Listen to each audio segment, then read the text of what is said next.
नेपालमा अब करणी सम्बन्धी घटनामा पीडित पक्ष र कसुर गर्ने व्यक्तिबीच मेलमिलाप वा मिलापत्र गर्न नपाइने यौन हिंसा विरुद्धको ऐन संशोधन विधेयक संसदबाट पारित हदम्याद लगायत विषयलाई आगामी दिनमा सम्बोधन गरिने कानून मन्त्रीको भनाई। स्थानीय तह निर्वाचनको समीक्षा गर्दै आगामी रणनीति बनाउन नेपाली कांग्रेसको केन्द्रीय कार्य समितिको बैठक सुरु। पहिलो दिन प्रदेश सभापतिहरूद्वारा ब्रिफिङ। अर्थतन्त्रका सूचकहरू नकारात्मक बन्दै गएको समयमा मौद्रिक नीति ल्याउने राष्ट्र बैंकको तयारी। अर्थतन्त्रलाई ट्र्याक बाहिर जानबाट जोगाउने गरी मौद्रिक नीति ल्याउनु पर्ने दबाव। श्रीलङ्काका राष्ट्रपति राजापाक्सेद्वारा पदबाट राजीनामा। प्रधानमन्त्री कार्यालयले दिएको जानकारीप्रति प्रदर्शनकारीद्वारा अझै पनि आशंका व्यक्त। र विश्वकप लिग 2 अन्तर्गतको त्रिकोणात्मक सिरिजमा नेपालद्वारा नामिबिया विरुद्ध गतिलो बोलिङ प्रदर्शन। कप्तान सन्दीप लामिछानेले लिए 3 विकेट।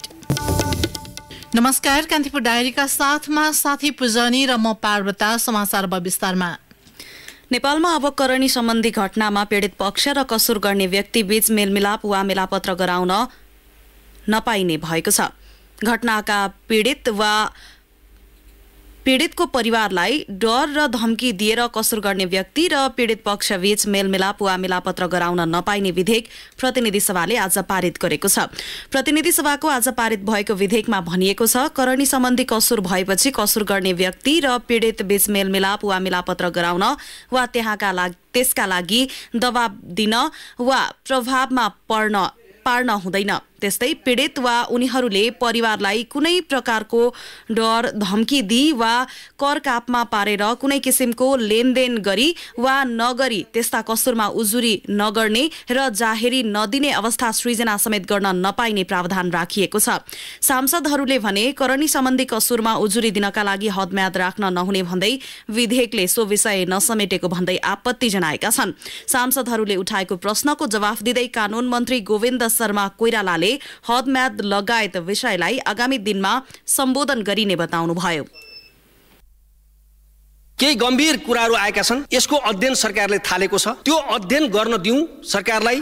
अहिले लिगल भ्याकुम नराख्नको लागि यो अध्यादेशको प्रतिस्थापन गर्न आएको विधेयकलाई पास गरौँ। एउटा क्षेत्रमा मात्र होइन, यसको धेरै क्षेत्रमा अध्ययन गरेर सुधार आवश्यक छ। हदम्याददेखि लिएर सबै क्षेत्रमा सुधार आवश्यक छ। क्रिमिनल जस्टिस सिस्टममा सुधार आवश्यक छ। त्यो कुरा गर्नको लागि कानून आयोगले अध्ययन गरिरहेको छ, त्यसलाई पर्खौँ भनेर निवेदन गरे। विधेयकमा उल्लेखित सो प्रावधान अनुसारको कसुर गराउने व्यक्तिलाई 3 वर्षसम्म कैद वा 30,000 रुपैयाँसम्म जरिवाना हुने भएको छ। त्यस्तै उक्त कसुर सार्वजनिक पद धारण गरेको व्यक्तिले गरे वा गराएमा सजायमा थप 6 महिना कैद हुने व्यवस्था राखिएको छ। स्थानीय तहको निर्वाचनको समीक्षा गर्दै आगामी निर्वाचनका लागि रणनीति बनाउन नेपाली कांग्रेसको केन्द्रीय कार्य समितिको बैठक काठमाडौँमा आजबाट सुरु भएको छ। बैठकको पहिलो दिन आज कांग्रेसका प्रदेश सभापतिहरूले स्थानीय तह निर्वाचनको ब्रिफिङ गरेका छन्। स्थानीय तह निर्वाचन पश्चात पहिलो पटक बसेको बैठकमा 7 प्रदेशका सभापतिले स्थानीय तह निर्वाचनको समीक्षा प्रस्तुत गरेका हुन्। प्रदेश सभापतिहरूले सबै जसो पालिकामा गठबन्धन सफल हुन नसकेको बताएका छन्। गण्डकी प्रदेशका सभापति शुक्रराज शर्माले हतारमा गरिएको गठबन्धनले पार्टीको संगठनै कमजोर भएको गुनासो गर्नुभएको छ। मध्य प्रदेशका सभापति कृष्ण प्रसाद यादवले स्थानीय तहको निर्वाचनमा गठबन्धनका दलहरूले घात गरेको बताउनुभयो। यस्तै लुम्बिनी प्रदेशका सभापति अमर सिंह थापाले पनि प्रदेशमा गठबन्धन पूर्ण रूपमा सफल हुन नसकेको चुनावी रिपोर्टिङ पेश गर्नुभएको छ। प्रदेशको गुल्मी, रूपन्देही र पाल्पामा मात्रै गठबन्धन सफल भएको र अन्य जिल्लामा गठबन्धन सफल हुन नसकेको उहाँको भनाइ छ। हाम्रो प्रदेशमा गठबन्धन भन्दा प्रतिस्पर्धै गरेको चाहिँ राम्रो हुन्छ। हाम्रो प्रदेशमा लुम्बिनी प्रदेशका 3टा जिल्लामा गठबन्धन फलदायी भयो। रूपन्देही, गुल्मी, पाल्पा, अरू ठाउँ हाम्रो कहीँ पनि त्यस्तो फलदायी छ। यस्तै बागमती प्रदेशका सभापति इन्द्र बानिया र प्रदेश 1 का सभापति उद्धव थापाले प्रदेशमा गठबन्धन सफल भएको ब्रिफिङ गरेका थिए। स्थानीय तहको निर्वाचन र गठबन्धनको समीक्षा गरेर कांग्रेसले आगामी निर्वाचनका लागि रणनीति तयार गर्ने जनाइएको छ। दोस्रो दिनको बैठक भोलि 1 बजे बस्ने सो पार्टीले जनाएको छ। यसैबीच प्रधानमन्त्री एवं पार्टी सभापति शेरबहादुर देउवा विरुद्ध पार्टी कार्यालय सानेपामा युवा तथा विद्यार्थीले नाराबाजी गरेका छन्। नेता डाक्टर शेखर कोइराला पक्षका नेपाल विद्यार्थी संघ र तरुण दलका नेता कार्यकर्ताले देउवालाई कार्यसमिति बैठकमा सहभागी हुन जाने क्रममा पार्टी कार्यालय प्रवेश गर्नै लाग्दा अवरोध पुर्याएका हुन्। उनीहरूले पार्टीभित्र समान र न्यायपूर्ण प्रतिनिधित्व र भ्रातृ संस्थाको तत्काल वैधानिक पूर्णताको पनि माग गरेका छन्। भ्रातृ संस्थामा एकलौटी र अपुरो नियुक्ति गरेको महाधिवेशन सकिएको 6 महिना बितिसक्दा पनि विभागहरूले पूर्णता नपाएको र पार्टीलाई विधानसम्मत ढंगबाट सञ्चालन गराउन नसकेको आरोप सो पक्षले सभापति देउवालाई लगाएको छ। कोइराला खेमाका तरुण नेता निरञ्जन थापाका अनुसार पार्टीको एकलौटी हस्तक्षेप भ्रातृ संस्थामा गर्न नदिन दबाव स्वरूप विरोध प्रदर्शन गरिएको हो।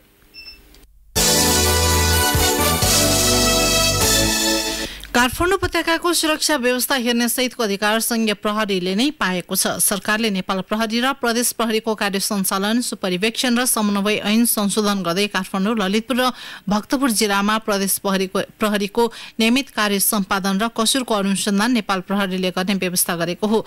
प्रतिनिधि सभाको आजको बैठकले सो ऐन संशोधन सम्बन्धी विधेयक सर्वसम्मतले पारित गरेको छ। विधेयक पारित हुनु अघि संसदमा बोल्दै गृहमन्त्री बालकृष्ण खाँडले नयाँ व्यवस्था ल्याएर सरकारले प्रदेश प्रहरीलाई कमजोर बनाउन नखोजेको उल्लेख गर्नुभयो। र यो विधेयकमा प्रदेश प्रहरीलाई कमजोर पार्न खोजिएको होइन, खाली नेपालको संघीय राजधानी काठमाडौँ उपत्यकामा जुन खालका सुरक्षा चुनौतीहरू छन् ती सुरक्षा चुनौतीहरूको सामना गर्नका लागि नेपाल प्रहरीलाई नै जिम्मेवारी दिइयो भने त्यसले सहजतापूर्वक पूरा गर्न सक्छ भन्ने हाम्रो विश्वास हो।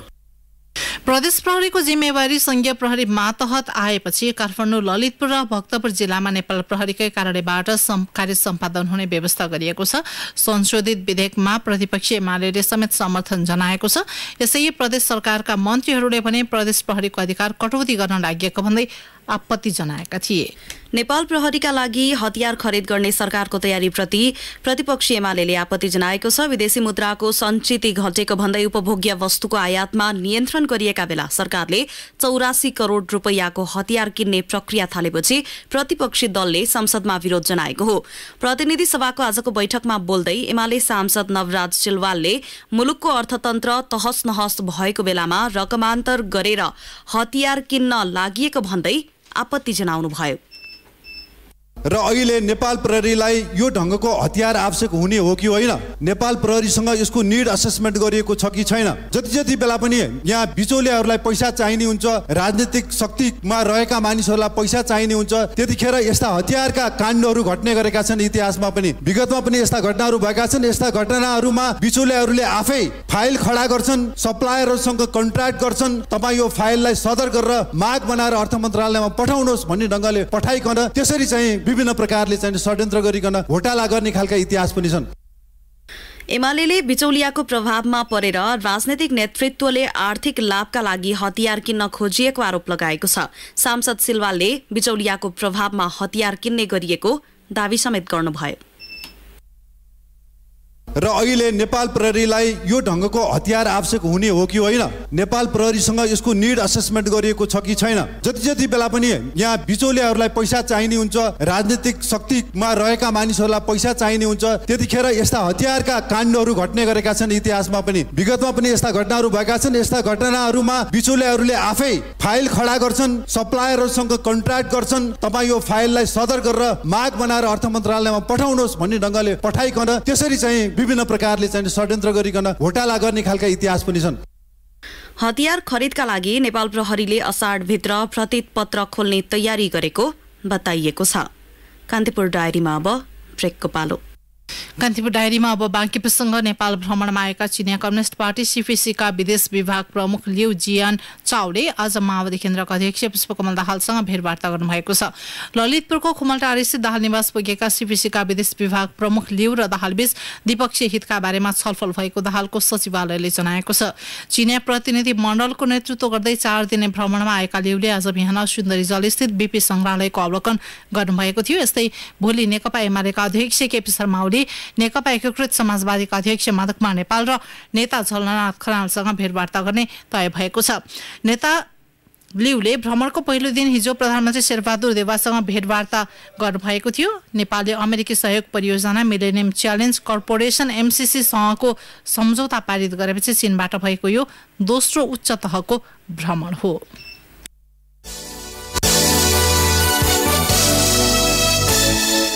नेकपा एमालेका अध्यक्ष केपी शर्मा ओलीले सत्ता प्राप्तिकै लागि आफूहरू गठबन्धन भत्काउने योजनामा नरहेको बताउनु भएको छ। ललितपुरमा आज विभिन्न सञ्चार माध्यमका सम्पादकहरूसँगको अन्तर्क्रियामा बोल्दै उहाँले एमालेले चाहेको भए गठबन्धन टुटिन सक्ने दावी गर्नुभयो। जस्तो पनि गठबन्धन जसरी पनि बनाए हुन्छ भनेर एमाले ठान्थ्यो भने यो गठबन्धन उहिले नै टुटिसक्थ्यो र अर्को गठबन्धन बनिसक्थ्यो। गठबन्धनका लागि गठबन्धन अथवा सरकार परिवर्तन गर्न सकिन्छ भन्ने कुरा होइन। गठबन्धन कति फलदायी हुन्छ भन्ने कुरा त अहिलेको सरकार जनताबाट खुइलिएको घृणाको पात्र बनिरहेको कुराले बुझ्न सकिन्छ। अहिले पनि हामी श्रीलङ्कातिर देख्दैछौँ, यदि पपुलर हुन सकेन सरकार भने जनता आयो भने अदालतले हटाउने होइन, जनताले हटाउँदो रहेछ। जनताबाट हटाउन सकिँदैन र जेल गर्नु पर्यो भने अनेक ठाउँहरू निक्लिँदा रहेछन्। त्यो त हाम्रो अगाडि दृष्टान्तहरू छ नि त। ओलीले वर्तमान सरकारले जनताको हितमा काम गर्न नसकेको आरोप समेत लगाउनुभयो। उहाँले मन्त्रीहरू हेरफेर भागवण्डा मिलाउन सरकार तल्लीन रहेको टिप्पणी गर्नुभयो। अर्को प्रसङ्गमा ओलीले माओवादी केन्द्रसँग तत्काल कुनै सहकार्यको सम्भावना नरहेको बताउनुभयो।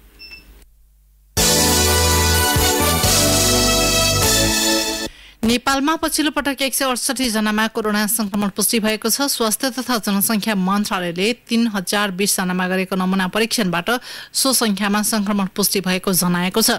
आज 37 जना संक्रमण मुक्त भएका छन्। कोरोनाको सक्रिय संक्रमितको संख्या 770 रहेको मन्त्रालयको तथ्याङ्कमा उल्लेख छ।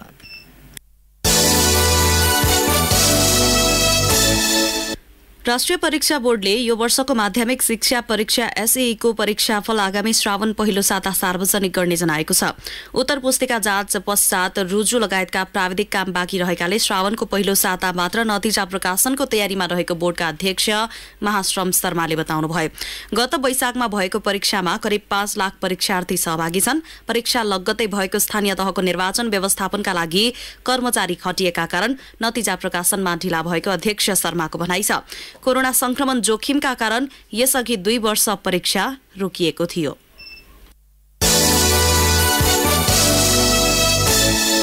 कान्तिपुर डायरीमा अब भैरवा डायरीको पालो।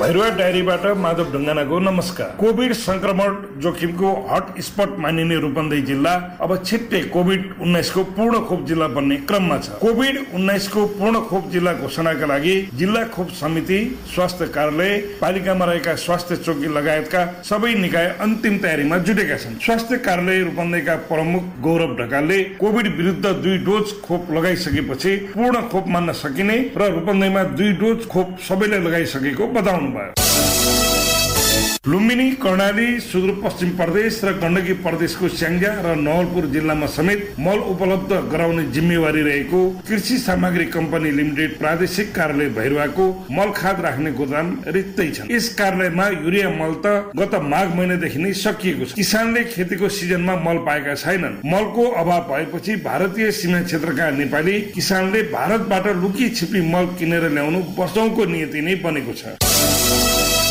सरकारले स्थापना गर्न लागेको श्रमिक अस्पतालका लागि सम्भाव्य स्थानको खोजीमा रूपन्देही पनि परेको छ। श्रम मन्त्रालयका सहसचिव दीपक काफ्लेको संयोजकत्वमा खटेको सुझाव समितिले पछिल्लो पटक भैरवा पुगी सरकारवाला निकायसँग यस सम्बन्धी छलफल तथा परामर्श गरेको छ। नेपाल सरकारले गत फागुन 5 गतेको मन्त्री परिषदको बैठकबाट नेपालमा श्रमिक अस्पताल स्थापनाको काम अघि बढाउने निर्णय गरेको हो। समितिले अस्पताल स्थापनाका लागि मोरङ, बारा र रूपन्देहीमा सम्भाव्यताको अध्ययन गरेको हो।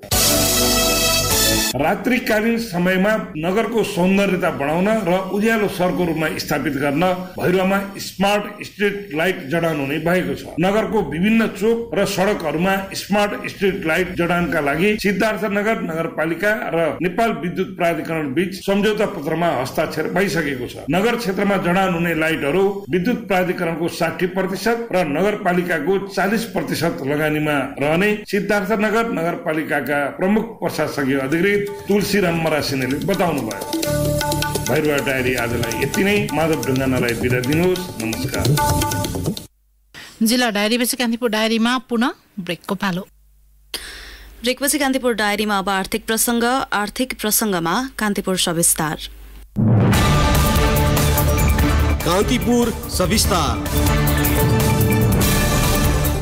अर्थतन्त्रका सूचकहरू नकारात्मक बन्दै गएको समयमा केन्द्रीय ब्याङ्कले मौद्रिक नीति ल्याउने तयारी गरेको छ। बढ्दो व्यापार घाटा, विदेशी मुद्राको घट्दो सञ्चिति र तरलता अभावलाई कम गरी देशको अर्थतन्त्रलाई ट्र्याक बाहिर जानबाट जोगाउने गरी मौद्रिक नीति ल्याउने दबाव राष्ट्र ब्याङ्कलाई छ।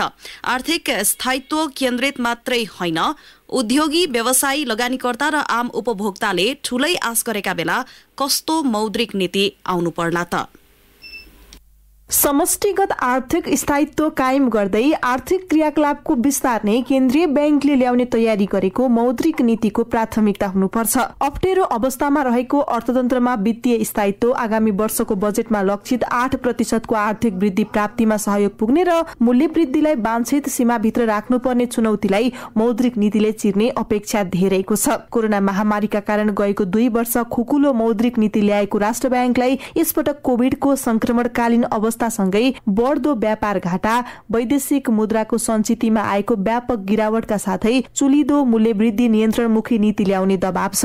निजी क्षेत्र भने कोरोना कालमा दिएका सेवा सुविधाको निरन्तरता सहित विस्तारित मौद्रिक नीतिको पक्षमा छ। नेपाल उद्योग वाणिज्य महासंघका अध्यक्ष शेखर गोल्छा। जुन 7% मार्जिनको कुरा पनि रहेको छ इम्पोर्टमा, र यो 7% मार्जिन ब्याङ्कहरूको लागि एउटा विन्डफल प्रफिट पनि भएको छ, किनभने त्यो मार्जिन राखेमा कुनै ब्याज पनि पाएको छैनन्। हामीले बाह्य कर्जाहरू लिन सक्यौँ भने अहिले आउने तरलता समस्यालाई धेरै हदसम्म हामीले समाधान पनि गर्न सक्छौँ। तर यसको लागि कन्ट्री रेटिङ एकदमै आवश्यक छ।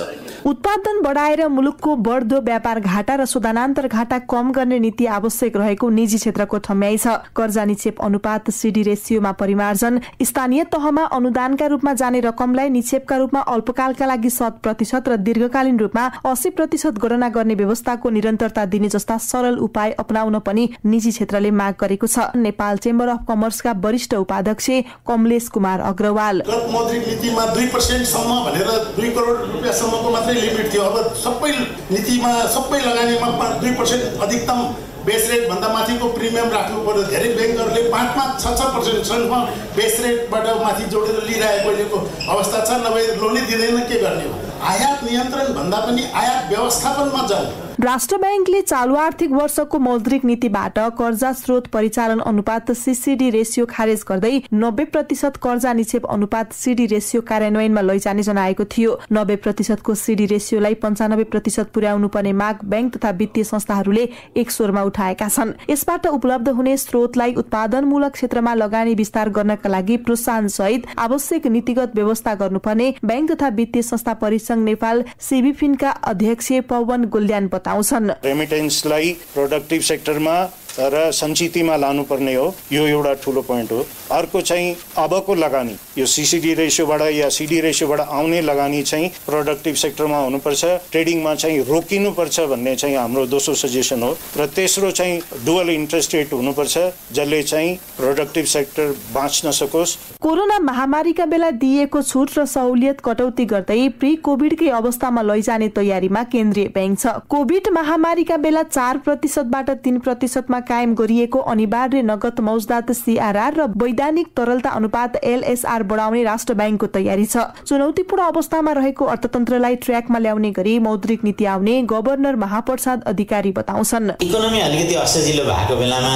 सबै कुरा सहज चाहिँ हुँदैन, तर हाम्रो फोकस के हुनेछ त भन्दा यसले एउटा डिप्राइभ, एउटा तल्लो लेभलको भनौँ न एसएमएजहरू, सानो उत्पादनहरू, कृषि, त्यसलाई चाहिँ त्यही कारणले पनि मार पार्नु हुँदैन। राज्यको पोलिसी नर्मली त्यो रहन्छ। बजेटले तय गरेका आर्थिक वृद्धि, रोजगारी सृजना लगायतका लक्ष्य पूरा गर्न सघाउनु पर्ने दायित्व मौद्रिक नीतिको रहन्छ। तर यसो भनिरहँदा केन्द्रीय ब्याङ्क एक्लैले मात्रै अहिलेको समस्या सम्बोधन गर्न सक्ने अवस्था छैन। बजेटले तय गरेको महत्वाकांक्षी आर्थिक वृद्धि दर हासिल मात्रै होइन, तरलता अभाव, व्यापार घाटा र घट्दो विदेशी विनिमय सञ्चितिका बीच आउने मौद्रिक नीतितिर यसपटक सबैले नजर लगाएर बसेका छन्। मुलुकको आर्थिक अवस्थाले माग गरे जस्तो कसिलो नीति आउँछ कि व्यवसायीले भने जस्तो खुकुलो, त्यो हेर्न बाँकी नै छ। रेडियो कान्तिपुरका लागि केशु लामिछाने।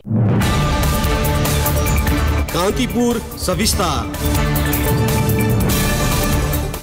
पछिल्लो पटक काठमाडौँ उपत्यकामा तरकारीको मूल्य वृद्धि भएको छ। कालीमेटी फलफुल तथा तरकारी बजार विकास समितिको तथ्याङ्क अनुसार 1 महिना अघि प्रति किलो 31 देखि 42 रुपैयाँ पर्ने आलुको मूल्य 36 देखि 54 रुपैयाँ पुगेको छ। गोलभेडाको मूल्य प्रति किलो 30 देखि 75 रुपैयाँ पर्ने हाल 37 देखि 75 रुपैयाँ कायम भएको छ। यस्तै प्रति किलो 200 रुपैयाँ पर्ने कुरिलो 25 रुपैयाँ बढेर 225 रुपैयाँ पुगेको छ। सुकेको प्याजको 34 रुपैयाँ प्रति किलो पर्ने हाल 39 रुपैयाँ पुगेको छ। यस्तै 75 रुपैयाँ पर्ने हरियो प्याजको मूल्य 200 रुपैयाँ बढेर 275 रुपैयाँ पुगेको छ। 25 रुपैयाँ प्रति किलो पर्ने भेन्डीको मूल्य 10 रुपैयाँ बढेर 35 रुपैयाँ कायम भएको छ। कारोबार हुने साताको दोस्रो दिन नेप्से घटेको छ। अघिल्लो कारोबार हुने दिनमा 34.70 अङ्कले घटेको बजार आज 77.7 अङ्कले घटेर 1915.54 बिन्दुमा पुगेको छ। यस्तै ठूला कम्पनीहरूको मापन गर्ने सेन्सेटिभ परिसूचक 12.71 अङ्कले घटेर 367.18 बिन्दुमा पुगेको छ। आज 225 वटा कम्पनीको 53,01,840 किता शेयर खरिद बिक्री हुँदा 1,98,22,00,000 भन्दा बढी कारोबार भएको नेपाल स्टक एक्सचेन्जले जनाएको छ।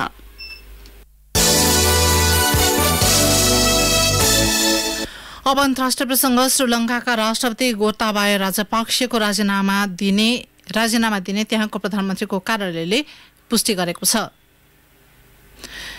10,000 प्रदर्शनकारीले राष्ट्रपति कार्यालय कब्जा गरिरहेको अवस्थामा राजपक्षको राजीनामाबारे प्रधानमन्त्री कार्यालयले पुष्टि गरेको हो। यसअघि श्रीलङ्काको संसदले राष्ट्रपति राजपक्षले आगामी बुधबार राजीनामा दिने जनाएको थियो।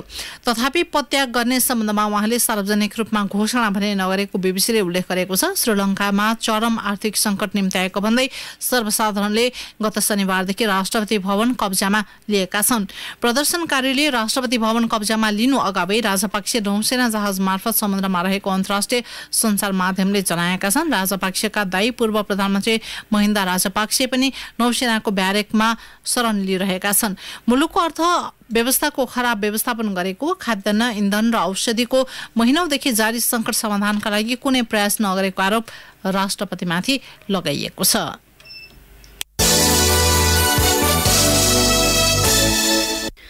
अब खेल प्रसङ्ग। नेपालले आइसिसी विश्वकप लिग 2 त्रिकोणात्मक ओडिआई सिरिजमा नामिबिया विरुद्ध प्रतिस्पर्धा गरिरहेको छ। टस जितेर ब्याटिङ थालेको नामिबियाले 45 ओभरमा 8 विकेट गुमाउँदै 212 रन बनाएको छ। नेपालका कप्तान सन्दीप लामिछानेले 3, सोमपाल कामीले 2 तथा करण केसी र दिपेन्द्र सिंह ऐरीले 1-1 विकेट हात पारे। नामिबियाका ब्याटर क्रायग विलियम्स रन आउट भएका थिए। यसैबीच नेपालका बलर वसिर अहमदले एक दिवसीय अन्तर्राष्ट्रिय क्रिकेटमा डेब्यू गरेका छन्। नामिबिया विरुद्ध सुरुवाती 11 मा पर्दै वसिरले डेब्यू गरेका हुन्। वसिर एक दिवसीय अन्तर्राष्ट्रियमा डेब्यू गर्ने नेपालका 33औं खेलाडी बनेका छन्। लिग 2 को अङ्क तालिकामा नेपाल 16 खेलमा 15 अङ्क जोडेर 5औं स्थानमा छ। नामिबिया 15 खेलमा 14 अङ्क जोडेर 6औं स्थानमा छ। सिरिज अन्तर्गत नै नेपालले दोस्रो खेल स्कटल्याण्ड विरुद्ध पर्सि बुधबार खेल्ने तालिका रहेको छ। हवस् त यिनै प्रसङ्गसँगै कान्तिपुर डायरीको यो बुलेटिन यही सकिन्छ। 9 बजे राति 8 बजे सेक्युरिटी एन्ड क्राइम डायरीका साथमा उपस्थित हुनेछौँ। साथी पूजनी र म पार्वता आज्ञा माग्छौँ। नमस्कार।